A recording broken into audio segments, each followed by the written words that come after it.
Okay, good evening. If you haven't found a seat, if you could please do that. We're going to get started with the program for tonight. Thank you all so much for being here. It's truly remarkable to see so many students from all 4 grade levels at Loyola High School together for a fascinating and important discussion on the current state of affairs and the future for Central Asia and Afghanistan, for the politics and society of that region. It's especially gratifying for us to be able to be together in this new Caruso Hall, this new building during this difficult time, to be able to come together in a situation like this, for an event like this, is one of the first opportunities we've had to have a major student event on campus. For those of you who don't know me, my name is Daniel Anarelli, and I am the Director of Global Education here at Loyola and co-moderator of the World Affairs Club, along with Mr. Kleinman. And Mr. Kleinman is on the other side of the room. I want to give him much credit for the hard work he's put into being here this evening.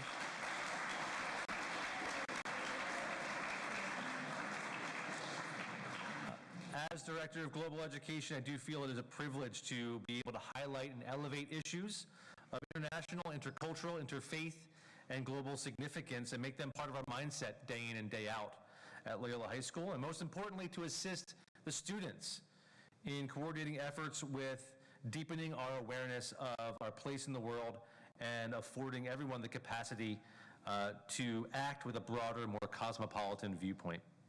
This allows us to communicate about, and more importantly, to celebrate the rich cultural diversity we have in our community and around the world.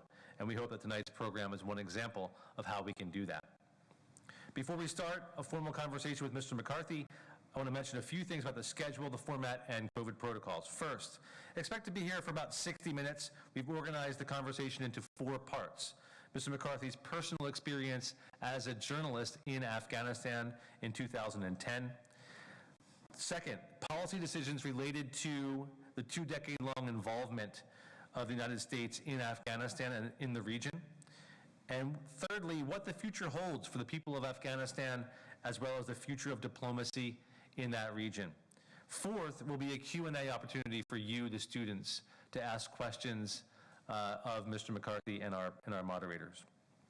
Our student moderators for tonight are the co-founders of the World Affairs Club, Spencer Foote and Jared Keyes, who are with us on stage tonight, both seniors who have prepared diligently for tonight's conversation.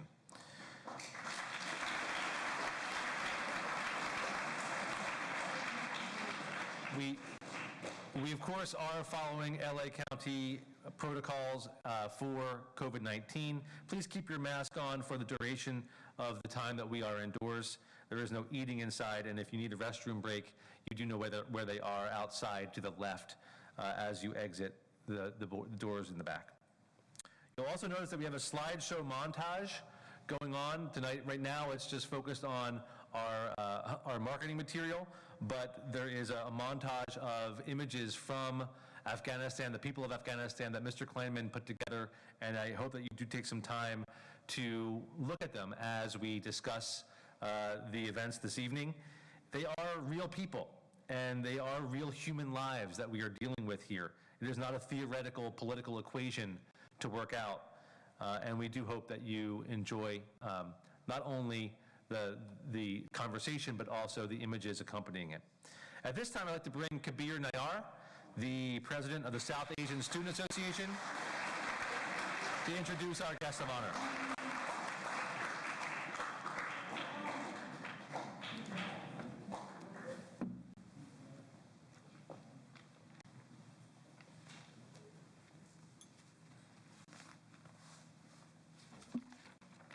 Good afternoon, everybody.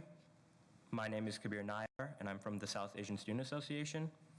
It is my pleasure to introduce you to Mr. Terry McCarthy, who is also a Loyola parent to Christopher, class of 2023. A 4-time Emmy-winning journalist and international correspondent, Mr. McCarthy may already be known to some of you for his reporting on cable news programming and print media. His 27-year career as a reporter has taken him to many places around the world, more recently during the American military campaigns in Baghdad, Iraq, in 2003 and Kabul, Afghanistan in 2010. Mr. McCarthy is renowned for his nonpartisan and analytical approach to international politics, economics, and society. And in that same spirit tonight, Mr. McCarthy will be addressing our questions about the current and future political and social climate in Afghanistan. On a personal note, as Loyola's SASA president, I'm extremely excited for this opportunity to be educated on major issues pertaining to the South Asian diaspora. His expertise opens the floor to an elevated level of conversation on current pressing topics occurring in South Asia. Loyola as a community is extremely blessed to have someone so knowledgeable lead us to become better global citizens. Without any further ado, I welcome Mr. Terry McCarthy to come to the stage.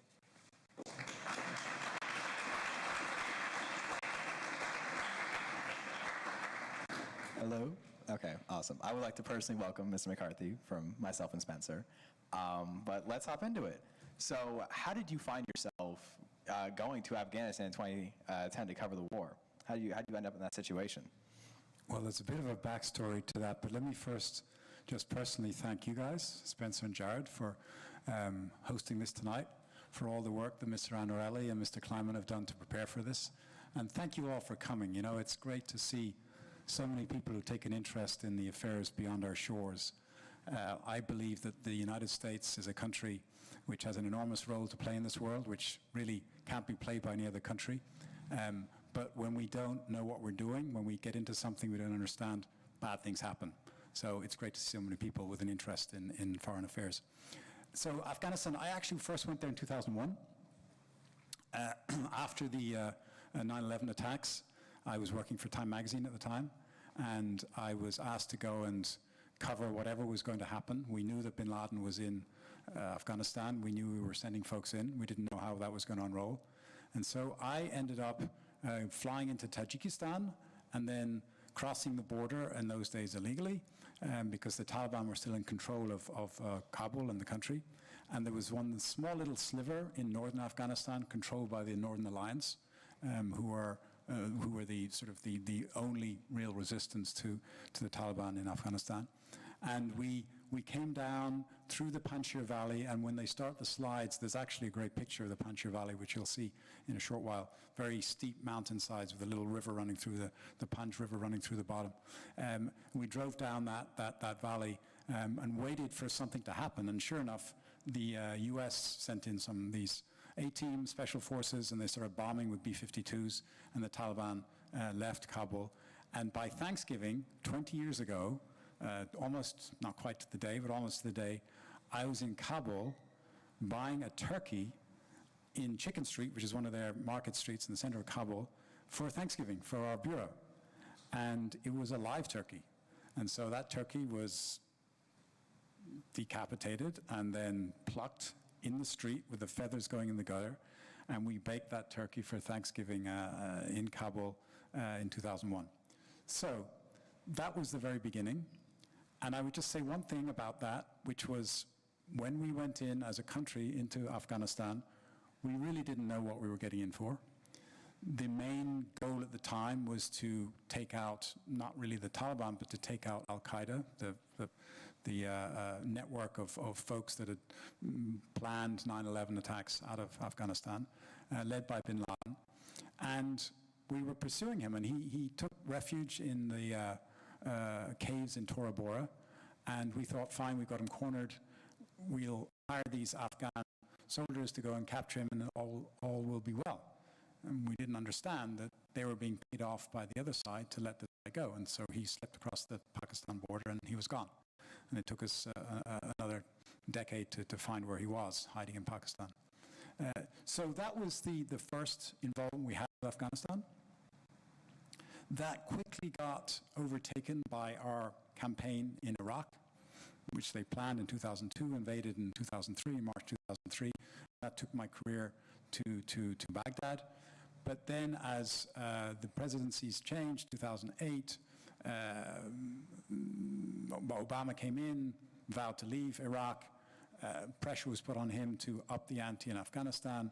And so then the news media followed the news back towards Afghanistan. So then I found myself going back to Afghanistan in 08, 09, and then in 2010, when we had this surge in Afghanistan, I was at CBS News at the time, they were looking for a way to gauge, was this going to be successful or not?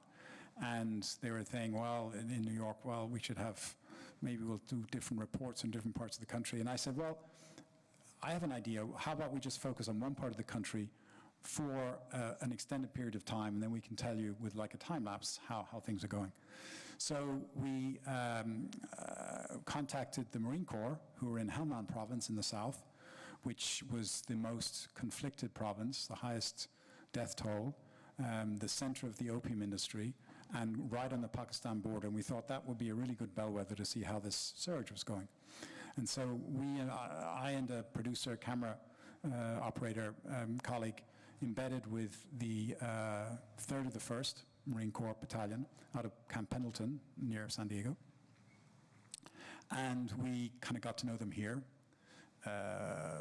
followed them to Afghanistan, and spent most of their 7-month deployment in Helmand province with them. And we were able to see how they were indeed, and Marines are tough guys, they were able to push the Taliban back, occupy all this territory, and open schools, which were open for boys and girls, and that all looked great, but it was abundantly clear to me, again, that we didn't understand what we were doing, because we knew as soon as the Marines left, the Taliban would come back, because there was no follow-through.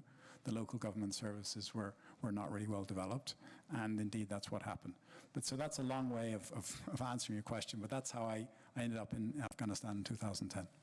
So what were people like on and off the battlefield, both Afghan and American soldiers you were with? So the Afghans were largely happy that the US came to Afghanistan. They didn't really like living under the Taliban. It was quite a harsh, intolerant regime. You know, women weren't really allowed outside the house much. They certainly couldn't go to school. Music was banned.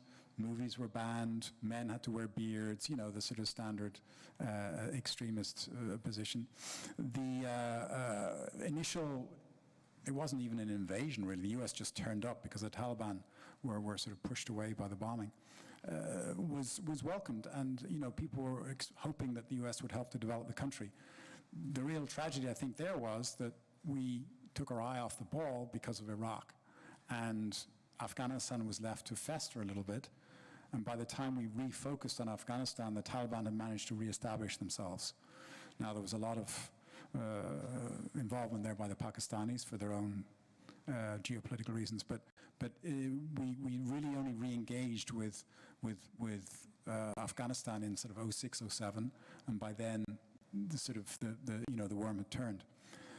The American soldiers, you know, the problem with a military deployment in a foreign country is it's serial. So Marine Corps typically deploy for 7 months. The Army deploys for 12 months. It's actually not a lot of time to understand a country and its culture and what people are doing. So it was very hard for soldiers to land fresh in Bagram Air Base and then get deployed around the country and work out how to deal with the local population, because that's what it really needed. At the beginning, it wasn't so much combat operations, it was engaging with the local population and providing them security and helping them to live. And we never really got that down. And that's a sad part of it. We never understood how to deal with their women. You know, there was a big gender gap that we couldn't cross because we didn't deploy female soldiers and Marines until probably too late. But nonetheless, there was still a great admiration for what the United States could do amongst the Afghan population. And there were a lot of changes that the Afghans, I think, welcomed. That we did help them a lot with education.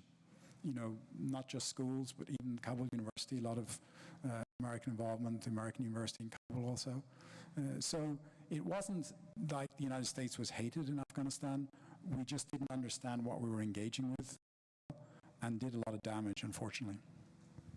Okay, so building off that, you said the United States wasn't hated. So what was life like for you day to day, you know, engaging with the people, the food, the climate, which I assume was different from where you're used to. So what was that like for you? So it's interesting, in Iraq, the battle was for Baghdad, And so for journalists in Iraq, it was supremely dangerous to be in Baghdad. That's where the kidnap threat was the highest. The car bombings were almost a daily occurrence, certainly in the bad years of 05, 06, 07. And all the journalists in Baghdad lived in highly protected compounds with, you know, these big concrete T-walls and armed guards. We lived under siege. In Afghanistan, it was the opposite. The battle was for the countryside. Kabul was pretty permissive for most of the time that we were there. So we used to go out at night in Kabul in private taxis to restaurants. There was one great place I remember where it was run by a French guy, and he would serve wine in teapots and pour it into teacups so that it didn't look like we were drinking alcohol. Everyone knew. So it was, but you could do that, right? So life was fairly pleasant in Kabul. You could buy lots of goods. They were shipped in or driven in from Pakistan through the Khyber Pass. And Afghans were quite happy to interact with us. A lot of them were, you know, able to speak English because they were learning it at school. Once we got into the countryside, it was harder because you had that, and as the years moved on, you had that conflict between the Taliban and the U.S. military in the countryside, and so it was very hard to go away from the U.S. security umbrella. So how you actually interacted with farmers was fraught because they were looking over their shoulder to see who was watching them. So that was always a little bit difficult. But life in Kabul was actually very nice until close to the end when the Taliban started to make inroads into Kabul, and then the car bombs started, and then life became harder. So what was the biggest life-changing experience when you were in Afghanistan? What really made you reevaluate what you were looking at? When you come into this country, you have no previous experience with interacting with the people, and you're actually embedded. How did meeting them and getting to know them, how did that change you personally?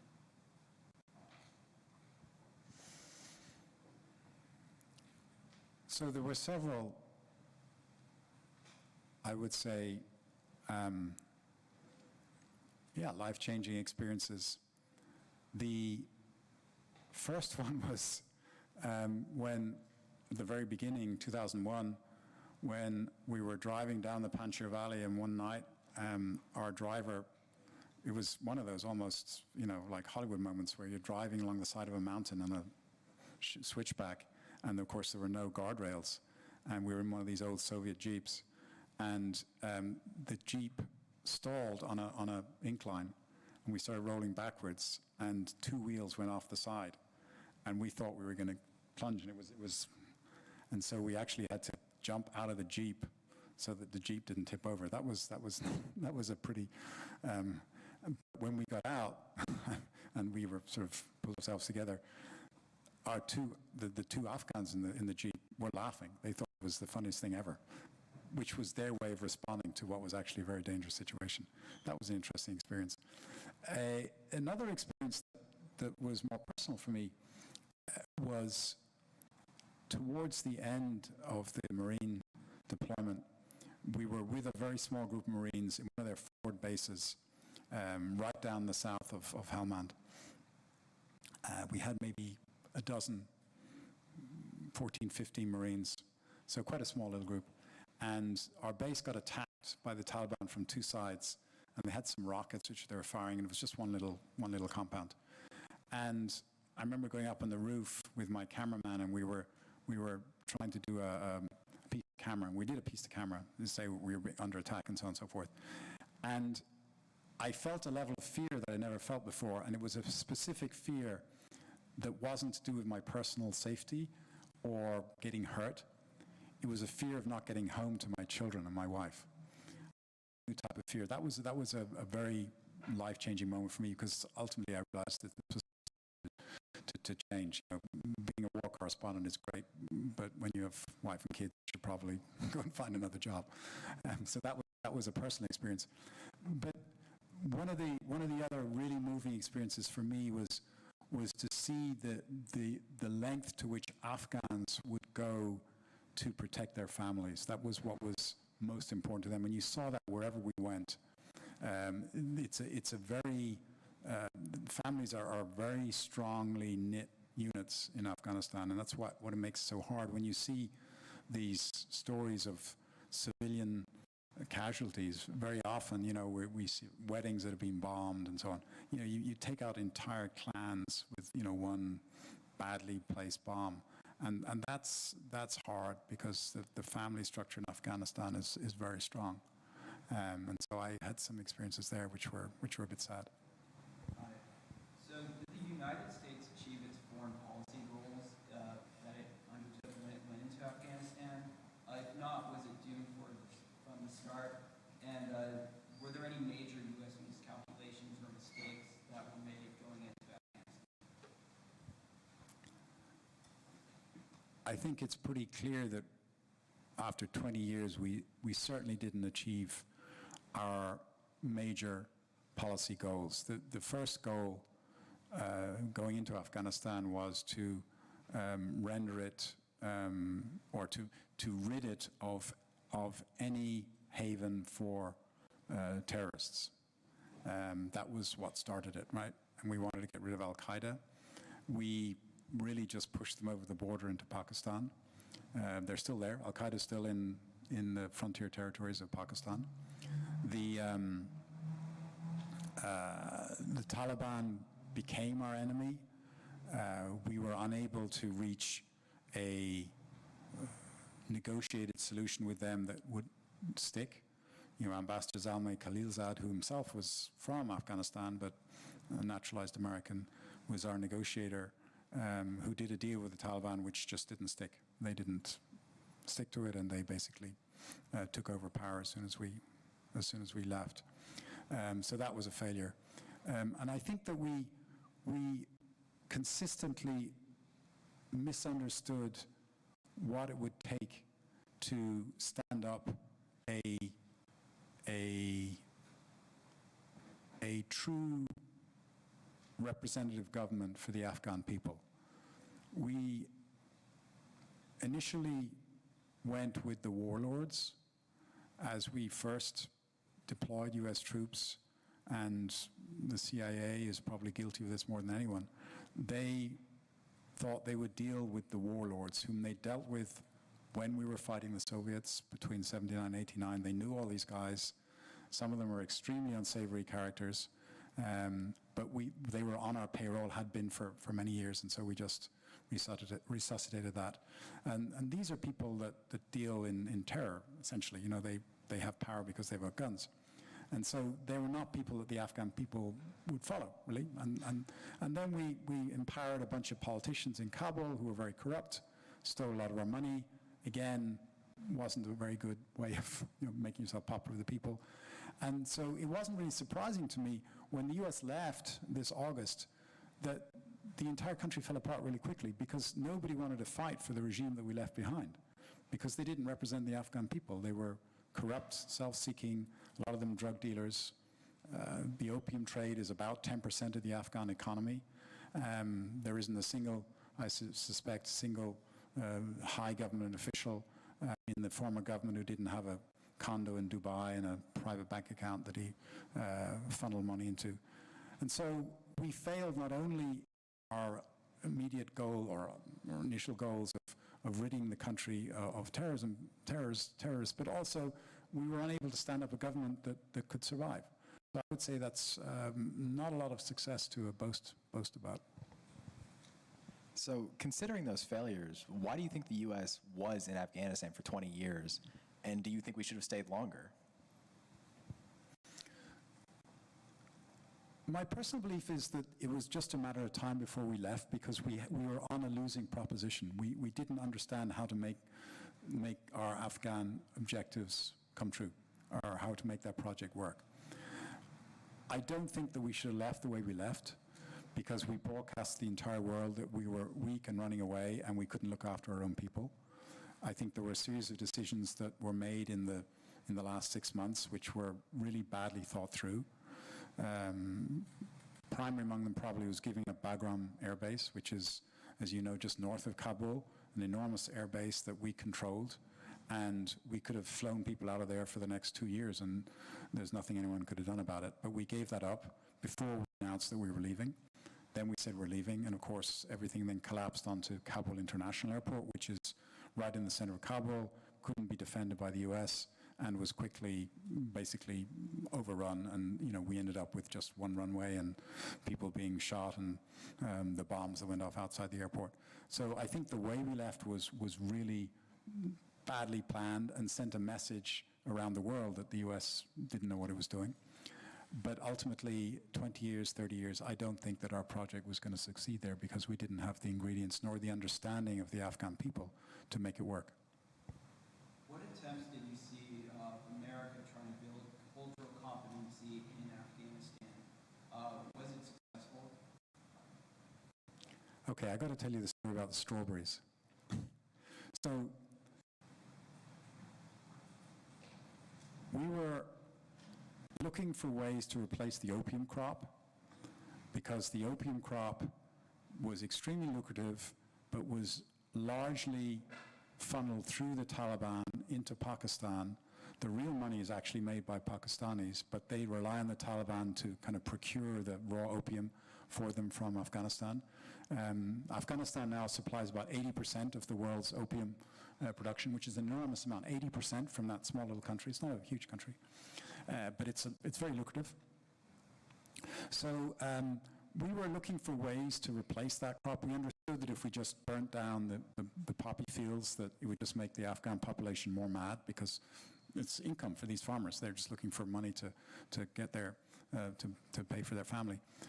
So the U.S. Department of Agriculture, God love them, were thinking, well, what other crops could we grow in Afghanistan? And one smart guy, I'm sure, in D.C., who had looked at all the weather maps and the precipitation and the irrigation and the temperature mean for all these months said, you know, strawberry, great idea.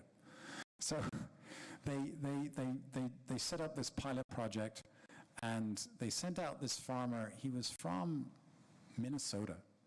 I don't know if they grow strawberries in Minnesota, but he was from Minnesota, and he was the strawberry guy. And he arrived in Kandahar in the southeast of the country, prime Taliban territory. It's where the was in Kandahar. And he was sent out into the boonies. He was put on a U.S. Army base, and they said, right, this guy is here to grow strawberries with the locals. You work it out. So he's a very nice fellow. I met him. I was asked to do a story about him. And he was given an area of land next to a village which was right close to a little tributary coming down from the mountains. So there was water, and I guess there was plenty of sunlight. And he started to teach the locals how to grow strawberries. And it kind of, you know, you plant a strawberry in the ground, you give it water, and lo and behold, the sunlight. Problem was, nobody thought through what are they going to do with these strawberries?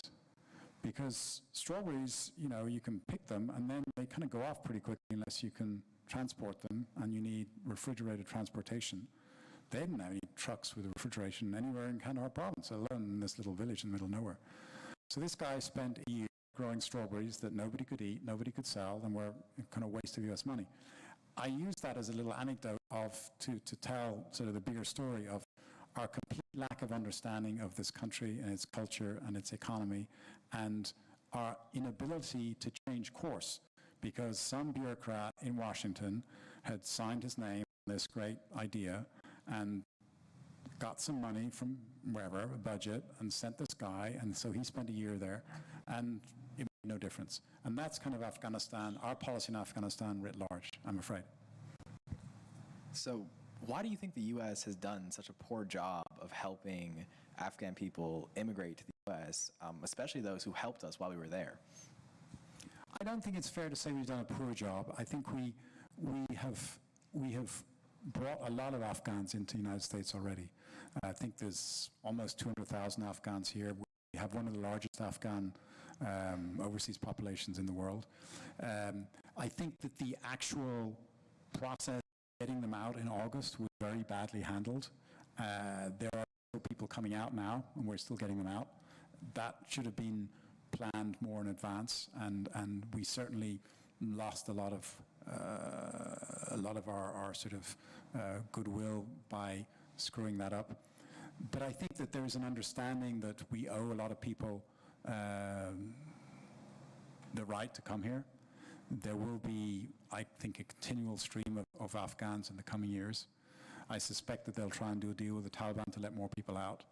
It seems like the Qataris, who are now representing the United States in Afghanistan, are amenable to do those deals, and I think they're flying in and out jets now. So I think that we'll get more out. But it is absolutely true that there are a lot of Afghans who helped us, be they translators working in the embassy, working for the military in some fashion, who probably need to get out, whom we didn't get out, and that's shameful. And we should have thought that through better when we sort of pulled the plug so quickly. What is the number one thing we should do the United States? I think we should have thought through at the very beginning what we wanted from Afghanistan and then executed on that, instead of just throwing a bunch of money at a country without really thinking through what is that going to achieve, and then compounding it when we turned our back on Afghanistan to focus on Iraq, and just let it fester. So I think that we didn't have a clearly designed policy from the beginning, and if you fail to plan, you plan to fail, right? So I think that was the fundamental problem we had. We didn't have a plan, really, at the very beginning. When comparing Iraq and Afghanistan, do you think the U.S. was more successful in Iraq, and also do you think Iraq will have a better future because of that potential success? Yeah, it's kind of like comparing apples and oranges, two completely different countries, right? So Iraq is a very sophisticated, highly educated, probably the best educated of all the Arab countries, and we screwed that up by going in with this notion that we could sanitize the country of all the influence of Saddam Hussein and his Ba'ath Party and set up something new, and all will be hunky-dory. And that was by basically making the Ba'ath Party the equivalent of the Nazi Party, and by disbanding their army, we created the insurgency right there. That was really not very well thought through. But Iraq had all the ingredients necessary for a success story. They had a very well-organized bureaucracy. Like them or not, Saddam Hussein had a good bureaucracy. They had a very good education system, and they had a very good medical system. In fact, Arabs, before our invasion, Arabs would send patients to Iraq to get medical treatment because they had the best hospitals and the best doctors in the Middle East. We screwed that up big time by creating an insurgency because we sort of thought that we could sanitize the country from Saddam Hussein. That was silly. Afghanistan is a far less developed country. I think when we went in, it was like 20% literacy rates, not a lot of education, and not a lot of understanding of what it meant to be part of a nationally led political structure. For most Afghans outside of Kabul, their life was defined by the valley where they lived and the local warlord or the tribal chief, and that was whom they would pledge allegiance to, and usually he was fighting with somebody in the next valley, and so that was their enemy, and lived in a much smaller world. We failed to understand that by bringing in national elections and democratic elections. I mean, very nice, but it didn't really mean much to a people who were living on a much smaller scale. So I think that we made mistakes in both countries for different reasons, but the underlying commonality is we didn't understand either country very well. Moving on to a new topic now, what do you think the future looks like for the people of Afghanistan? I think short term, very bleak, but medium to long term, I think it will improve. The short term, the Afghans, and we're about to head into winter, and while in the summer in the south, it get up to 120 degrees, it snows in Afghanistan. Kabul will be covered in snow in a month's time, December, and they don't have a lot of food. All aid has pretty much been cut off, certainly by the Western nations. They're not doing much trade anymore. A lot of their assets have been frozen because no one wants to deal with the Taliban. And the Taliban themselves, frankly, have not shown themselves to be hyper-competent. They still haven't formed a government. They're squabbling over who's going to get, the plum posts. and people are going to be unhappy. And I don't think that the Taliban is going to last much longer as a viable government. I suspect it'll start to fall apart, and some kind of a coalition is going to have to be cobbled together to bring back in some folks from outside the Taliban.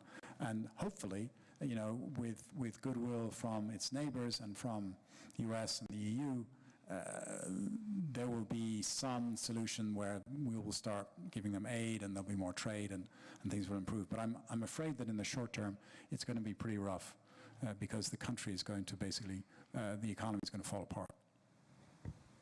So, seeing as Afghanistan has been in a constant state of war since the 70s, is it better for the international community to accept the Taliban, or should we actively oppose them?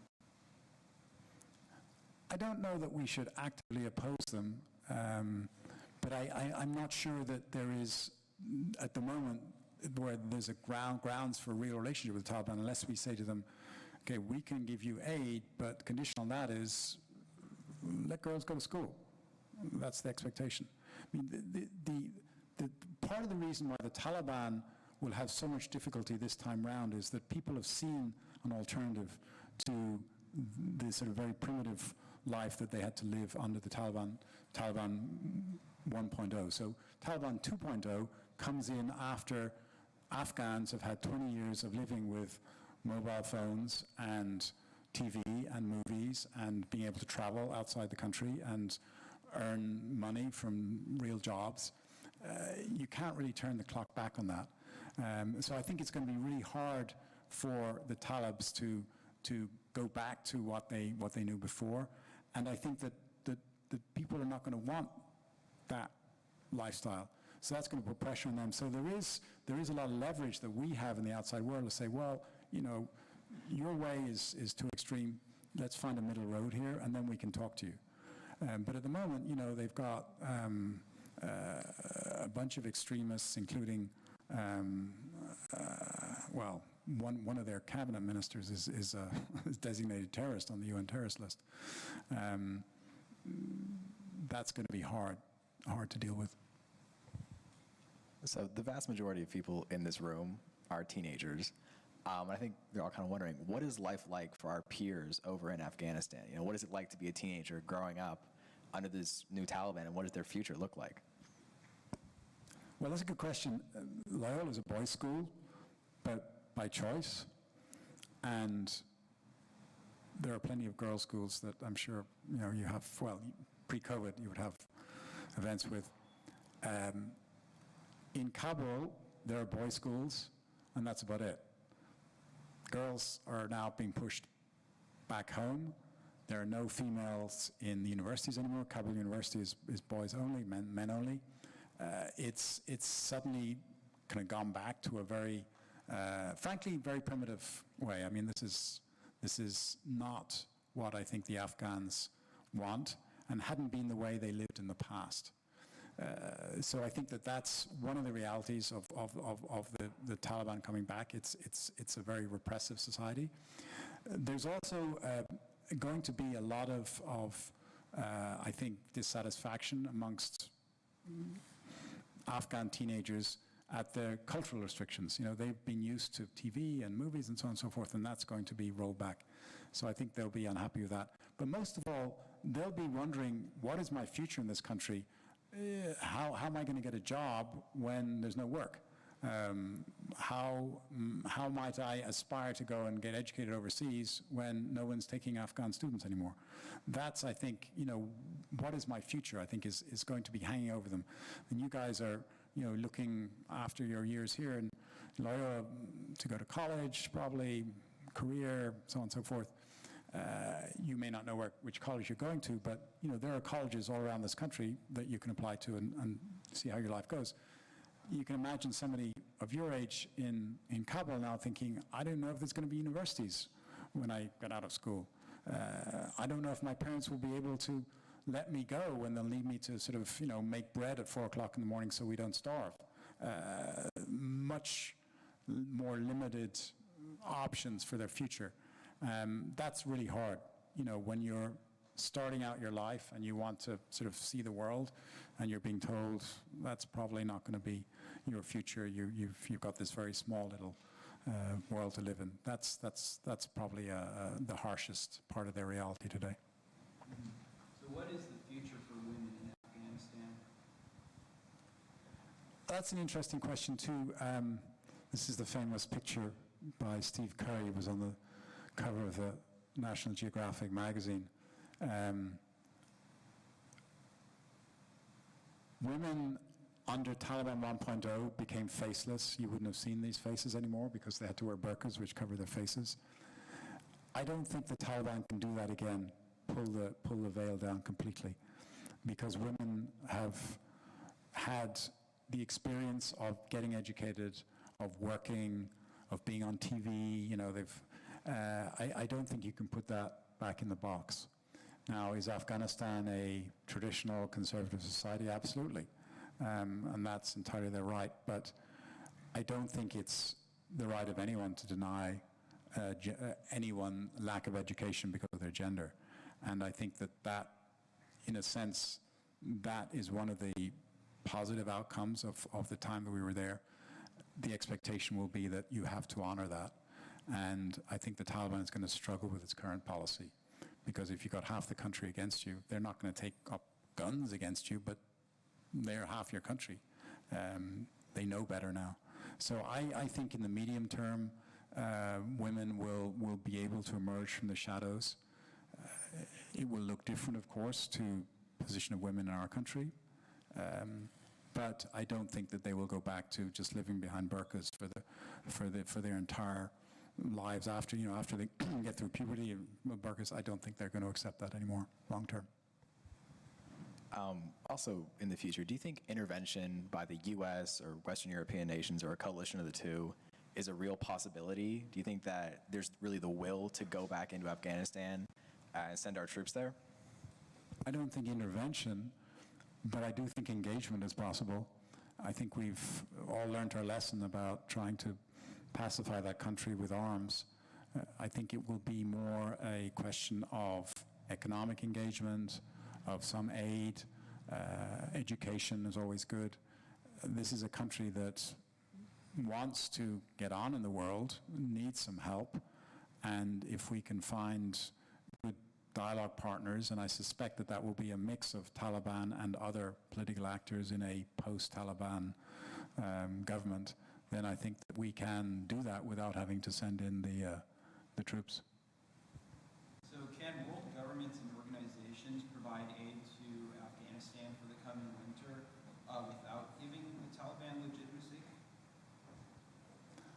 I think that there's a way of stopping people from starving without saying we support necessarily your government. We've done that in North Korea. You know, we've seen the terrible famines in North Korea.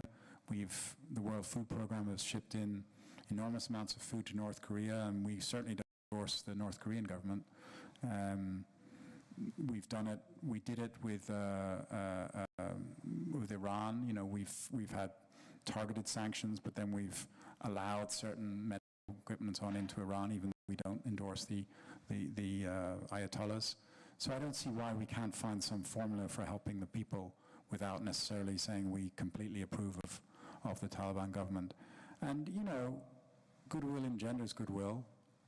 I would hope that the Taliban themselves might realize that they can't go back to their old ways and slowly will evolve towards something a little bit more inclusive. So with the vacuum left by the U.S., do you see an increase in a presence from either China or Russia in Afghanistan? The Russians don't have a good rap in Afghanistan, to say the least. So I'm not particularly concerned about the Russians moving in there. The Chinese have a border with Afghanistan up in the northeast, in the Wakhan corridor. They have their eyes on minerals and certain things that they could, extract from Afghanistan. But by the same token, the tolerance for risk in China is not high. They're They've already had some problems in Pakistan where they've been building roads down to the south to the port, Gwadar port, and some Chinese engineers were kidnapped, and that put a big halt on Chinese projects in Pakistan. So I don't know that the Russians or the Chinese would see this as a way of stealing a march on the United States, frankly.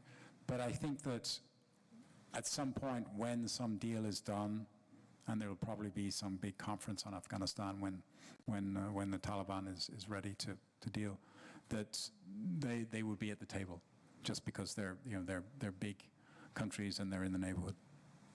So what can American teenagers do to better understand world affairs and American foreign policy?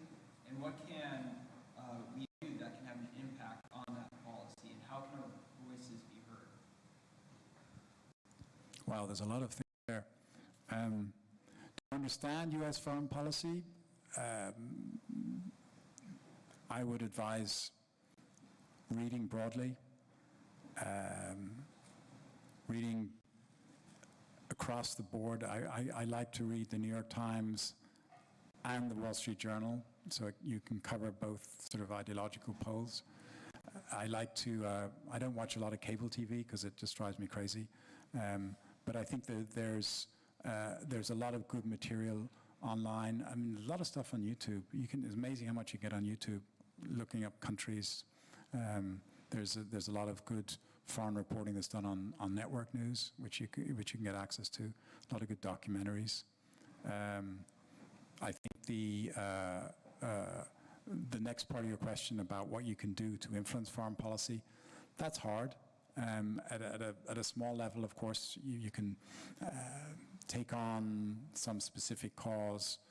Maybe there's a group of, for example, Afghanistan, a group of Afghans here that you could get involved with, help. That's always nice to have those connections with people. I'm not advocating that you would sort of book a vacation to Afghanistan right now, but in general, it's good to travel.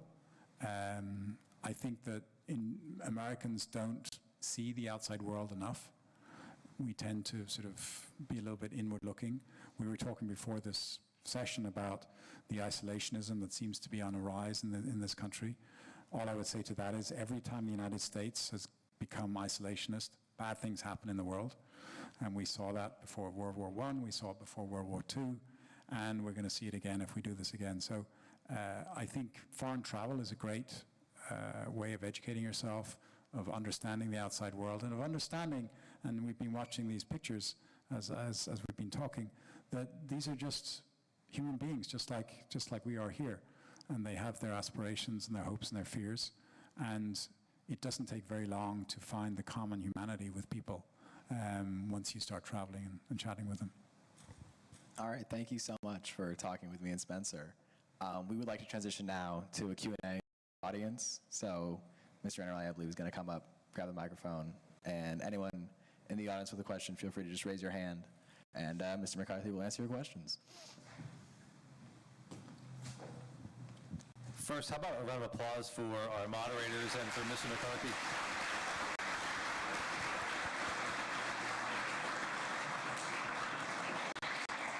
So, we've given you a lot to think about and talk about. Are there any questions that have kind of surfaced for you in listening to the questions that have already been asked, and also the way that Mr. McCarthy so insightfully answered them? So please raise your hand, and I'll come around to you, and we can have a few questions.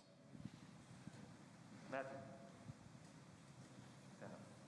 Let's see your name. Matthew. So, question is there anybody that you met in Afghanistan that you're still in contact with today? Yeah, that's a good question. So my interpreter, the guy that I mentioned when the Jeep almost went off the side of the cliffs, called Hisham. He's a good guy. I haven't met him for a while, but I've tried to stay in touch with him. He's still there. There are several people that I know who got out recently. The main Afghan bureau manager for CBS News, I was quite worried about him. He's a Tajik. So you know Afghanistan is, there are 4 different peoples in Afghanistan. The Pashtun are the largest number, they're mostly in the south, and the Taliban are basically Pashtun. The Tajiks live in the north, and that's where the Northern Alliance came from, so that the Taliban don't like the Tajiks very much, and he's Tajik. And I hadn't heard for about 10 days after the fall of Kabul what had happened to him. I was very worried because 1, he was a journalist, and 2, he was a Tajik, and I thought that meant big target on his back. And then I got an email from him from Doha Airport, which was a really nice email to get, that he got out with his family, and he'll end up coming here. There are several others that I work with who have got out. So I should say, and this is a credit to all the networks and the major news organizations, New York Times, Washington Post, ABC, NBC, and CBS, all did a great job in getting their folks out. They chartered some private planes, and most of those folks are here now. That was kind of a special case, but it was because, I guess the news organizations understood how to deal with those logistics and had been flying their correspondents in and out over the years, so they knew, let's get a plane, get it in now, do it, get the guys out. Lots of other people weren't so fortunate. So mostly my contacts are with people I work with as, interpreters or news gatherers. Unfortunately, as far as I know, they're still all alive. I wish I could say the same for everyone else. I know that hasn't gone as well for other folks. Thank you. Just for the guys, if you do have a question, Mr. McCarthy is answering one question, just raise your hand and I can get to you after that, okay? Ethan. Hello, I'm Ethan Basio. I wanted to ask a question related to the fall into Taliban hands. It was really quick. How much do you attribute that to, like, mistrust in the government that was placed there, and mistrust in the U.S., and kind of a lack of, I guess, allegiance to their own people? So a lot of it was mistrust in their own government. The U.S. had pretty much already gone. So it was mistrust in the Afghan government, who, as I'd mentioned before, were not very representative, pretty self-seeking bunch of guys. And they are all guys, pretty much. But there was also a coordinated campaign to buy off local commanders around the country, and there's substantial evidence that that was being organized by the Pakistanis. The Pakistanis have long wanted to reinstall the Taliban in Kabul, not because they particularly like the Taliban per se, but because they can control them. And the Pakistanis see their entire foreign policy, it's terribly short-sighted, but the entire foreign policy of Pakistan is predicated on screwing with India. That's all they see in the world. They don't see anything else. Their nuclear program is potentially to fight India. Everything they do is focused on India. And they see Afghanistan as a sort of, they call it security in depth. And they don't like the Northern Alliance and the Tajiks that we talked about being in power, because they're closer to the Indian government than the Pashtun, who are closer to the Pakistanis. So it's pretty clear that there was a lot of pre-seeding, as in sowing seeds, before the fall. They'd been going around the countryside offering enormous bribes to local government officials and local army commanders to switch sides once the U.S. and its allies left, and that contributed to it. But largely it was the Afghans. They've seen now 40 years of fighting, and frankly, one of the ways to survive is to sit on the fence and see whoever the strongest guy is at any given time and go with him. And once the U.S. left, people thought, well, is this government going to last, or is it going to be the Taliban? And do I want to be the last man shot in a war? Probably not. There was a picture that came up there a moment ago of Ashraf Ghani, who was the president, and he ran away, bringing with him apparently large sums of money. He crossed the border into Uzbekistan, and he turned up in Dubai, I think. So most of it, I think, to answer your question, is distrust and lack of any feeling of being represented by the government.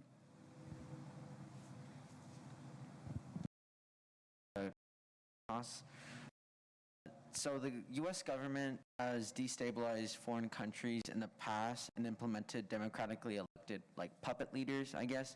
What would the downsides of doing that to Afghanistan be?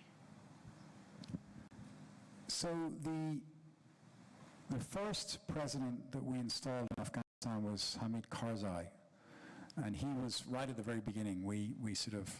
He was from a pretty well-known family. A lot of his family were here in the United States. They had a restaurant in Philadelphia, if I recall. He was known to the CIA, had been around during the fight against the Soviets, the Mujahideen fight against the Soviets. He was a very sort of mercurial guy. We never really were able to control him. But he was seen by many Afghans as an American puppet, if you like.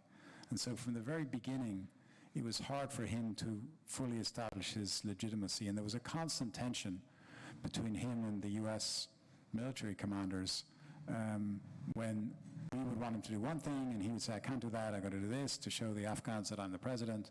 And then nothing would work out in the middle. It's fall between two stools. It's very hard when you're installed by a foreign power to appear as a legitimate leader of your country.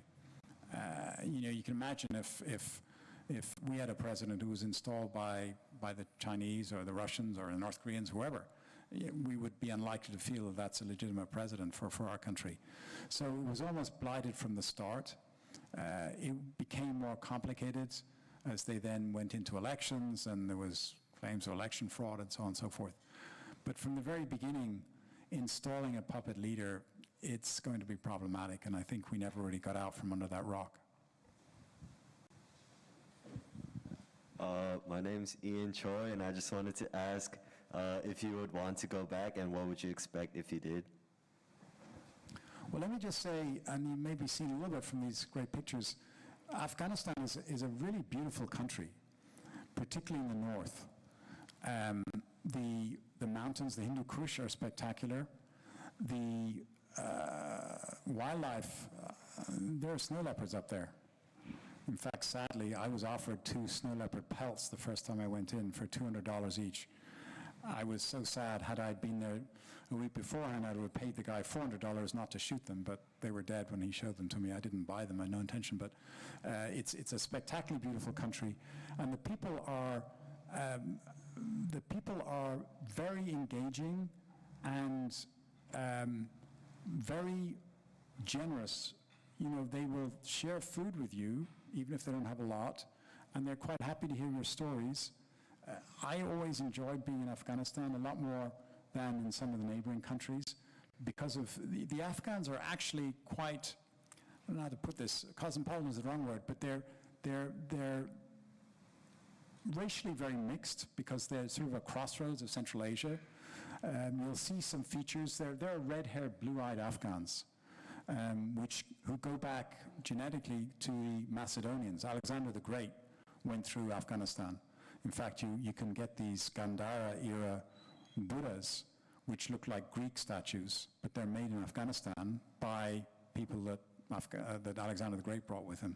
So you've got that. You've got the Mongols came from the Asian steppes, and they left behind the Hazaras now, who are the third group that I mentioned, the 4 groups in Afghanistan. So they're the Shiites.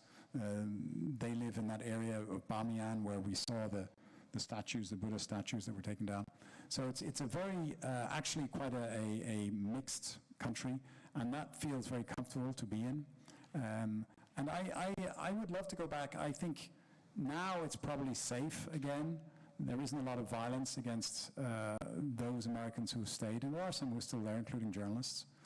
The only little warning I would append to that is that there is now a growth in this Afghan branch of ISIS in Khorasan, they call themselves, ISIS-K, who have been setting off bombs. In fact, they recently set off a big bomb in Kandahar, which is the central city for the Taliban, and killed about 50 people. And they are taking disaffected Taliban and converting them into extremists who will do these suicide bombings. But that aside, it's probably pretty safe to go now. Pretty tough to be there in terms of watching people struggle with their lives. But I mean, look at the scenery. You can't beat that. And I would very much like to go back. Most people that go to Afghanistan, and particularly the photographers, fall completely in love with it because the faces are so expressive and so varied. I know that the Time magazine photographers I worked with, they just couldn't stop. They just walk out in the streets and just keep taking pictures all night long and all day long. They couldn't get enough of it. So I would love to go back at some point. I'm Tomas Duran, and I had a question about the refugees, immigrants who were brought over when the U.S. left Afghanistan, in terms of citizenship and acclimation to U.S. life. Received any government aid? Yeah, so I think a lot of the people that we're bringing in, we are keeping them in third countries for security checks, which I guess is understandable. You sort of worry that maybe 1 out of 1,000, who knows, somebody's a sleeper agent or whatever, and they have to do that. So a lot of them are in Doha. They've been flown to Doha, and there are other countries that have taken a bunch of them. But I think that we'll work through that population. Eventually they'll come here.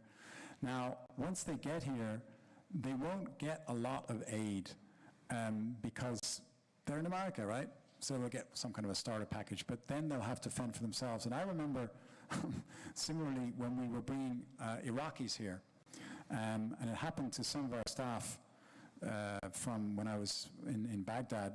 Some of our staff wanted to be evacuated, and we got them to the United States. And Saddam Hussein had a system where Iraqis would get rations every month: sugar, flour, cooking oil, and rice. Those 4 staples. And everyone got it. Didn't matter how wealthy you were in Iraq. Everyone got these. And we had one guy who was a surgeon in Iraq who wanted to get out. He was uncomfortable, so we got him out. And he complained after 2 weeks. He said, this country, United States, you're very wealthy, but they're not giving me my sugar and my rice and my flour and my oil. What's with you people? And it had to be explained to him, this is the United States. You're going to have to find a job and do it for yourself. So I think that they will get citizenship, they'll get access to this country, but then they'll have to, work their way up. Fortunately for them, this country is a pretty easy country to get ahead if you work hard. And, the Afghans will work hard. I'm sure they'll do well. There's a large population of Afghans, by the way, already, not so much here in LA, but up in the Bay Area, and they're doing pretty well up there. They sort of have an entrepreneurial spirit about them. Okay, mindful of the clock, I think this is our last question. So here you go. Hi, my name is Will, and just out of curiosity, I was wondering what you ate in Afghanistan. What was your favorite food? So that's a great question from a Loyola student. My son thinks about what he eats a lot of the time too. So the Afghans, they eat a lot of meat,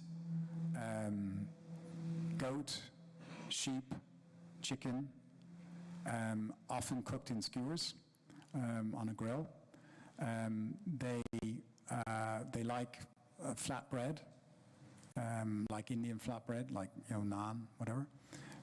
They eat rice with a little bit of spice in it, not chili spice, but I don't know. It's maybe cardamom, some kind of a spice. They have dumplings, which I think come from the Mongols when they came in, like Chinese mantou. They have great fruit. Strawberries I don't think lasted very long, but they have fruit that they've been growing for generations. Pomegranates and grapes. The pomegranates make this fantastic bright red juice. I used to drink a lot of that.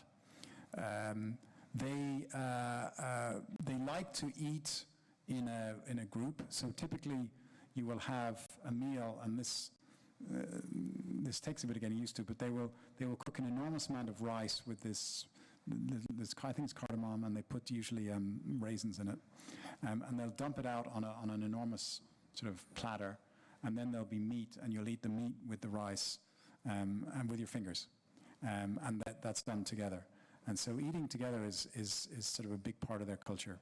And we never went hungry in Afghanistan, I have to say. That was actually better food than when we were with the Marines, because the Marines have these MREs, meals ready to eat, which not always that ready to eat. And that's all packaged, and it's meant to survive for 25 years and can live in the Arctic or in the desert. And it was actually nice when we got invited out to Afghan village feasts, as opposed to having to eat the U.S. military rations. We actually got fed better.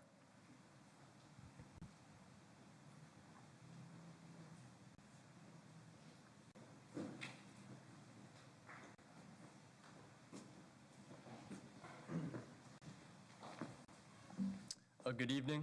I'm Chris McCarthy. Thank you all once again for coming. We think it's really important to do events like this because it's a topic that's a lot more important in our personal lives than we realize, and just like a lot of other international affairs is often really misunderstood.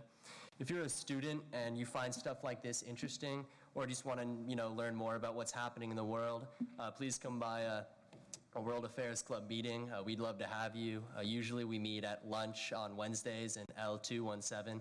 And now I think Mr. Annerle wants to give some closing remarks.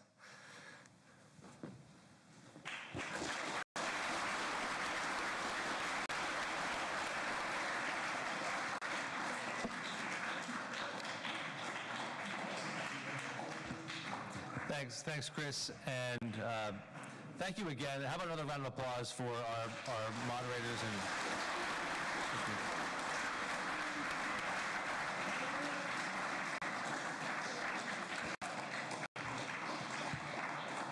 Okay, just a few closing comments, and mostly just thank yous and gratitude for this evening.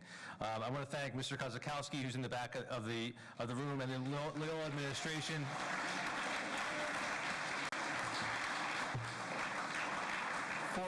Just for allowing us to put this event on and to promote it the way that we did.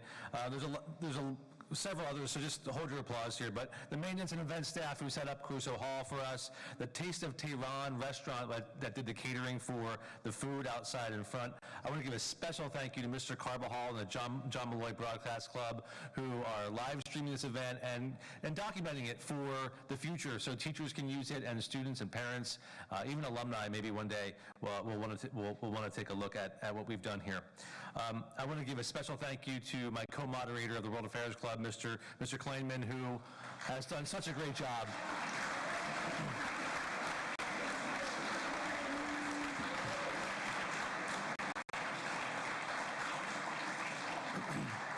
And so many of our fellow faculty, especially in the social science department and in the theology department, but really all the faculty have been supportive and incentivized you to come here tonight. So thank you to them.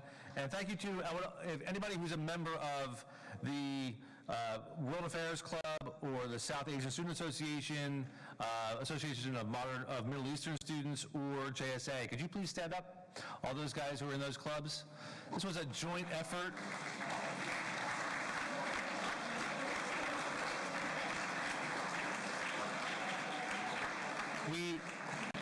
In the course of planning, we did speak to, gentlemen, we did speak to Mr. McCarthy and with each other, as clubs, to coordinate this event, so it was really kind of a collaborative process. And Spencer and Jared, thank you for your leadership.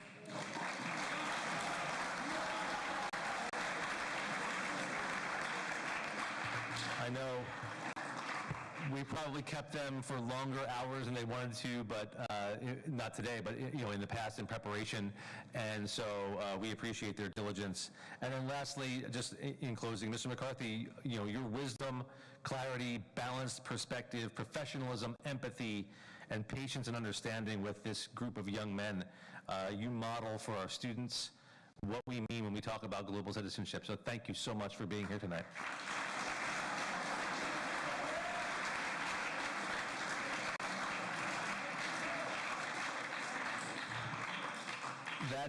That's it for me and for the Department of Global Education. Thank you for coming, and have a great evening.